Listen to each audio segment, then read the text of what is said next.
Olá, mais um Saúde Agora começando e eu já quero agradecer a sua companhia aí ao longo das edições desse quadro.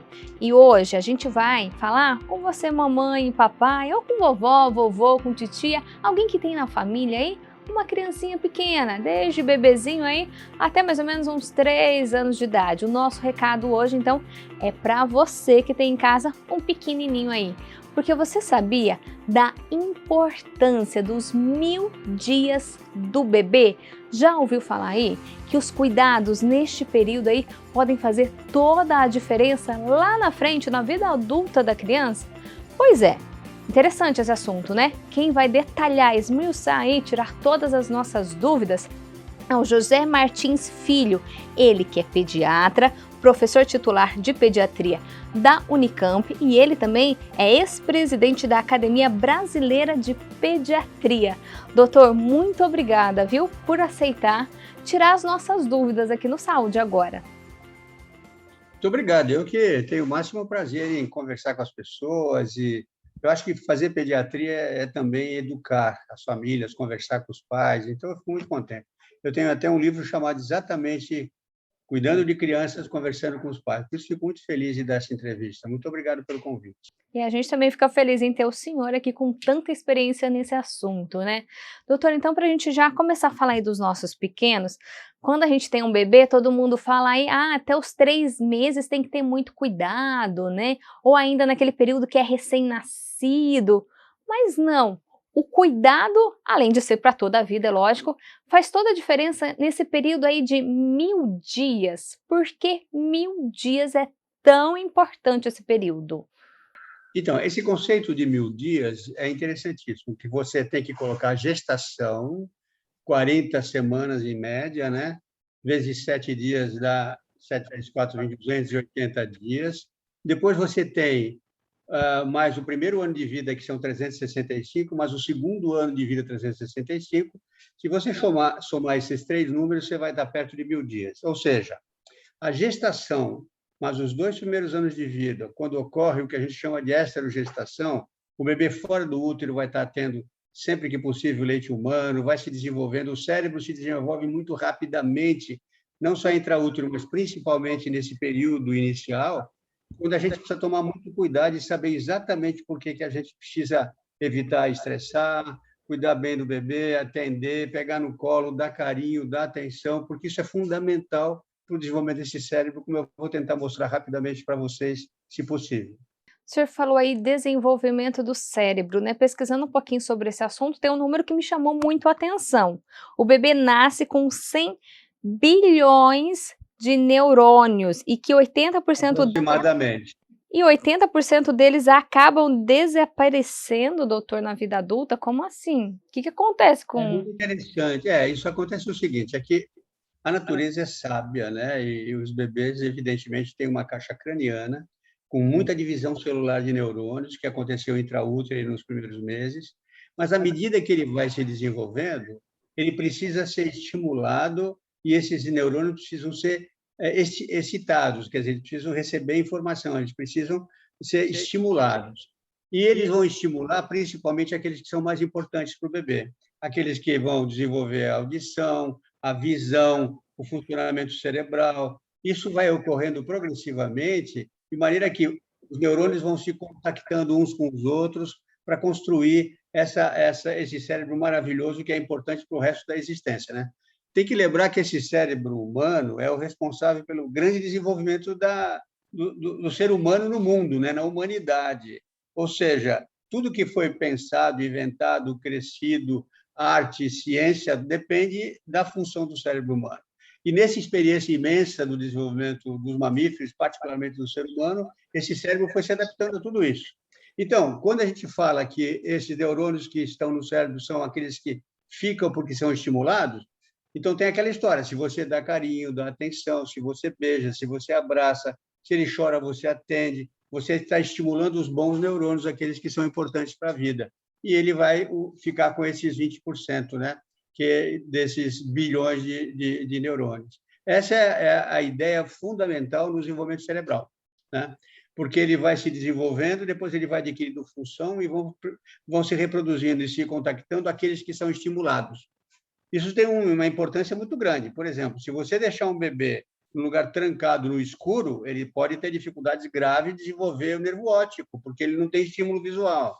Se você não fala com o bebê, não dá carinho, não dá atenção, chama, fala palavras, ele também vai poder, o desenvolvimento da acuidade auditiva vai ser conseguida pela linguagem da mãe, pela linguagem do pai, pelo que as pessoas falam com ele.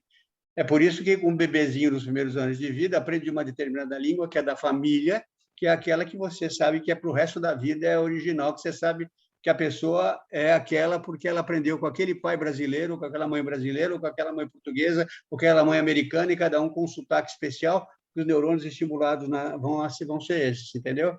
Então, é por isso que para aproveitar esse cérebro e os neurônios eles se contactando e se desenvolvendo, o estímulo é fundamental. E É nesse, isso.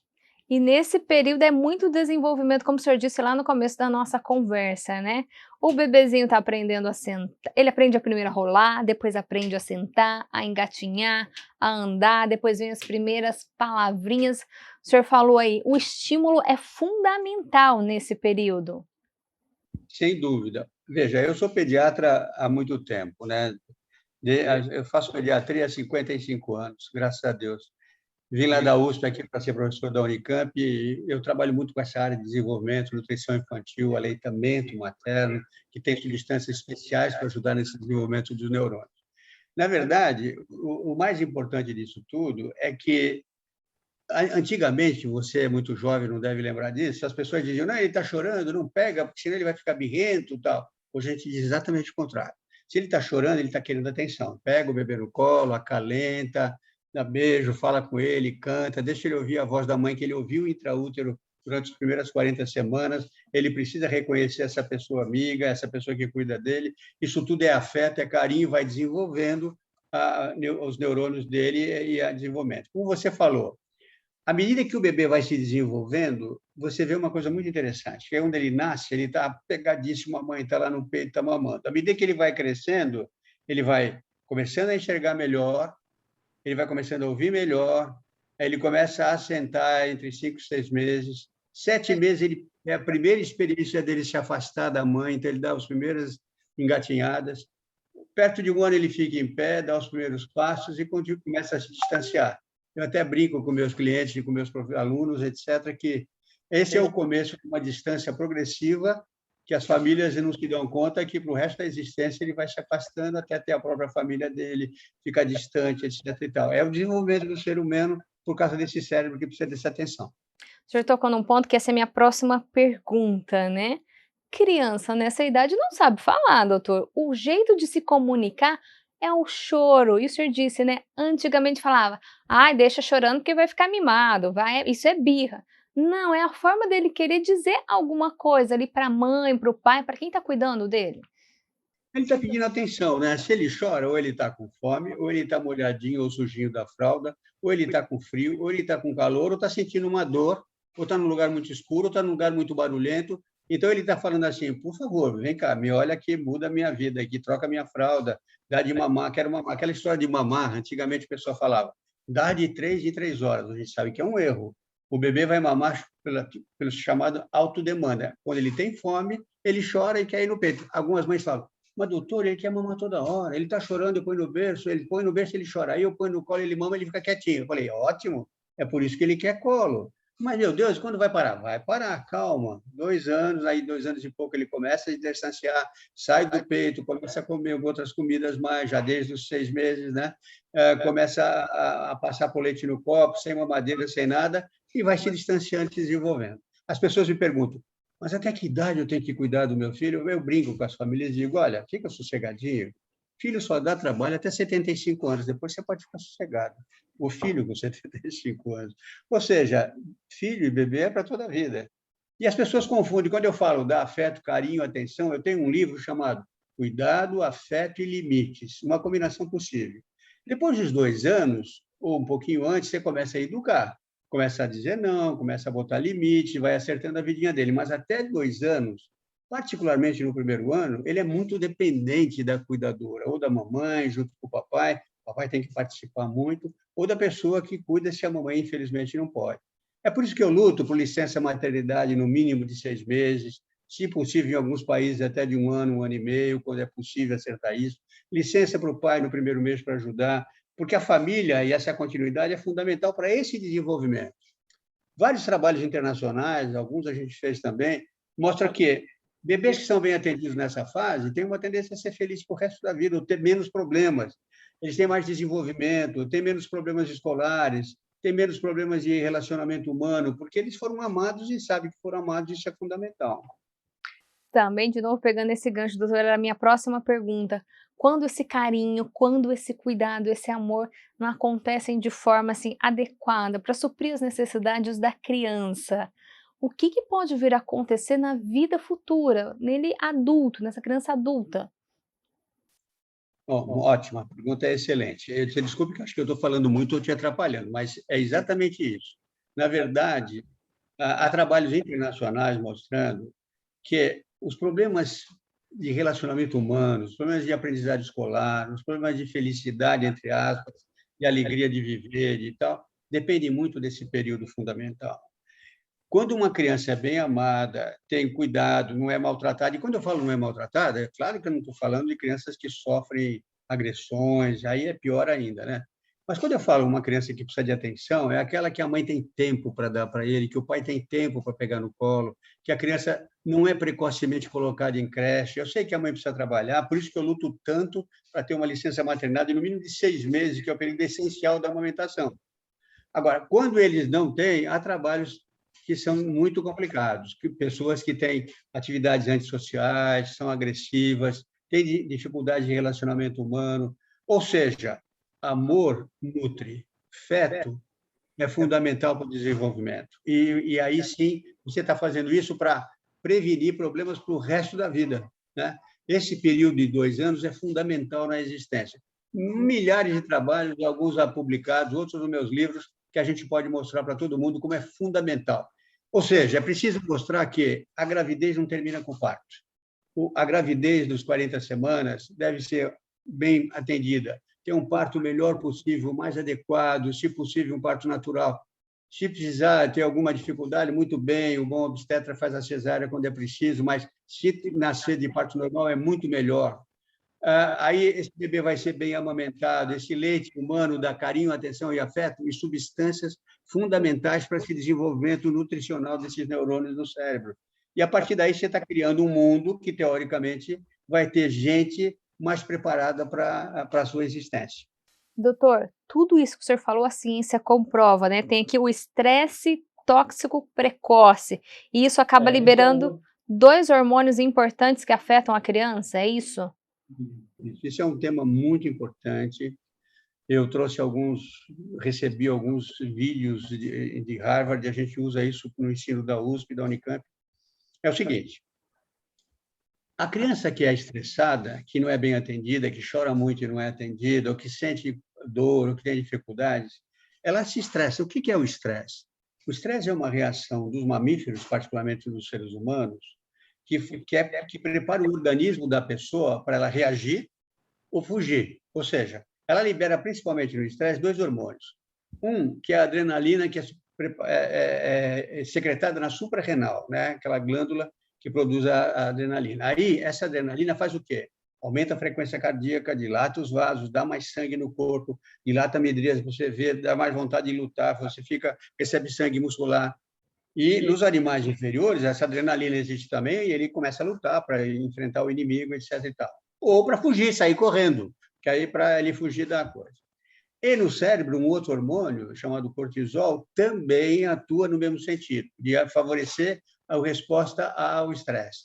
Agora, o que acontece quando isso é constante, quando isso se repete, que a pessoa tem muito estresse e o bebê também muito estressado, toda hora, não quer atender? Eu não estou dizendo que uma vez que ele chorou e não deu tempo de pegar, vai ser assim, não. Mas aquele bebê que fica lá dias e dias, que chora muito, ninguém atende, vai para uma creche precocemente que não é humanizada, que as pessoas devem chorar. Você viu essa notícia terrível daquela creche em São Paulo, que amarravam os bebês para ele chorar? Terrível isso, porque não foi só o que eles sofreram e o medo, foi o que aconteceu no cérebro dele. Esses dois hormônios podem lesar neurônios, tanto a adrenalina como o cortisol, quando é produzido em grande quantidade durante muito tempo.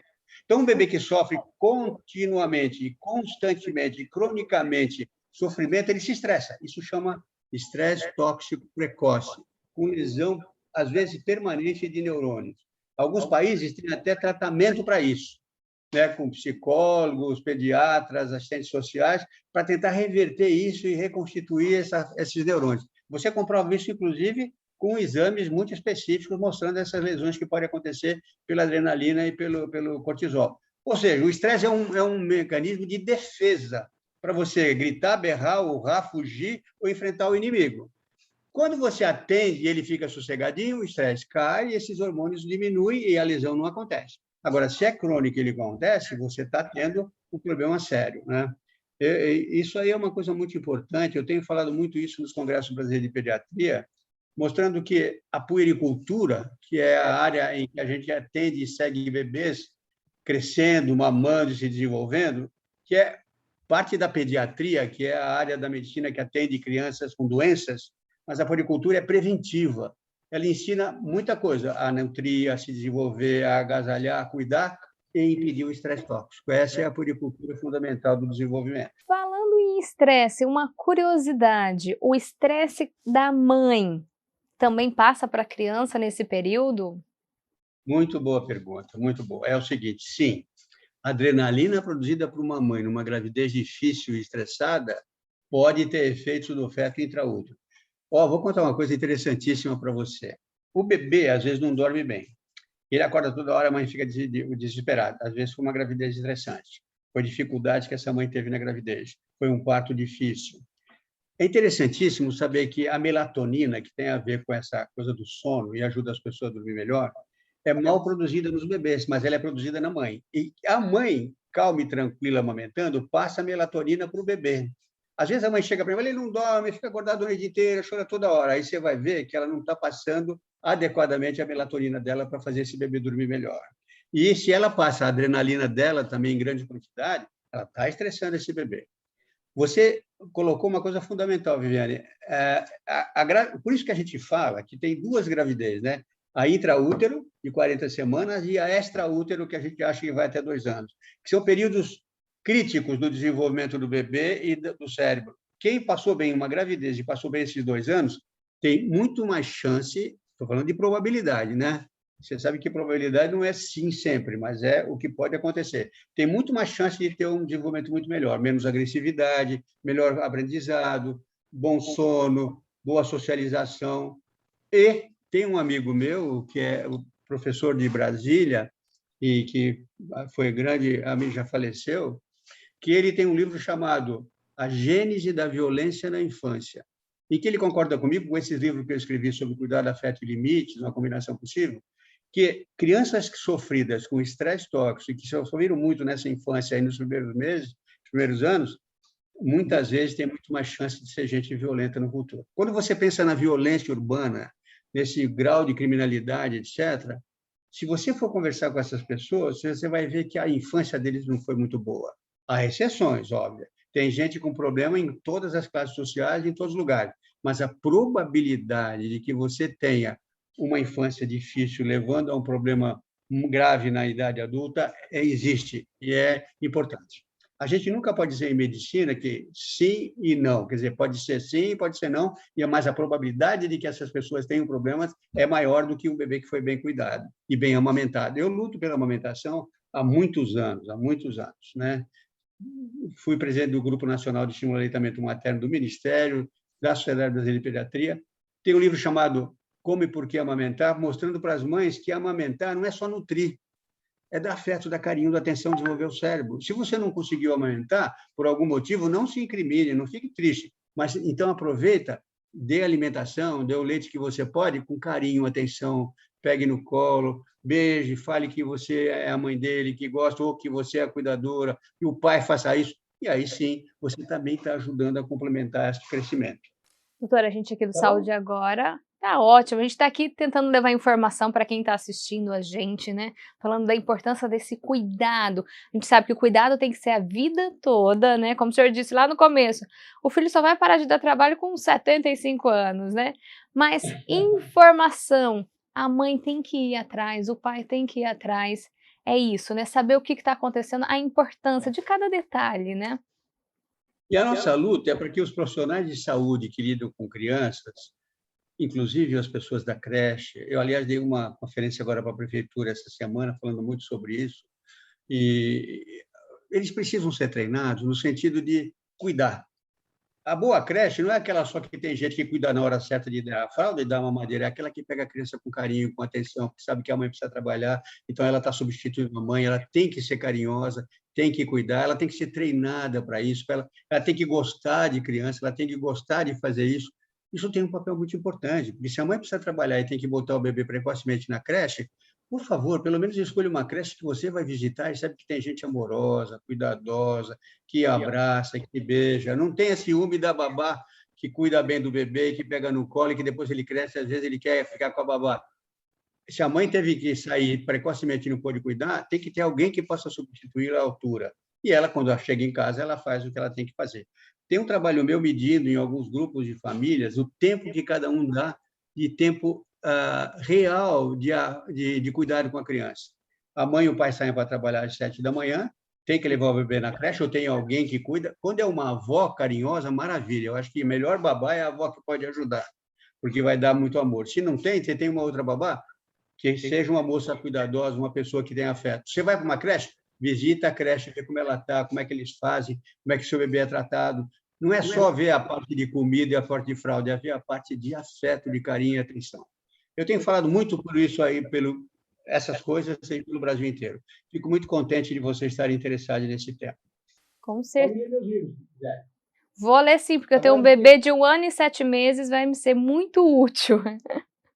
Você tem um de 1 ano e 7? Exato, suas informações aí são bem úteis e eu vou querer depois ler os livros do senhor com toda certeza.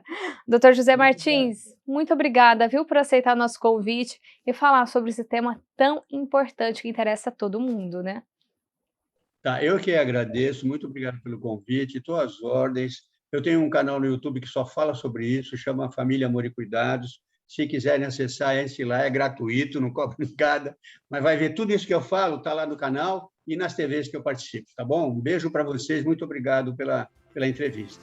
Doutor, mais uma vez, obrigada. E a você de casa, a gente encerra o Saúde Agora de hoje com todo esse recado do Dr. José Martins. Amor, carinho, todo o cuidado do mundo nunca é demais para o seu filho. A gente se vê na próxima edição do Saúde Agora. Se cuida, tchau!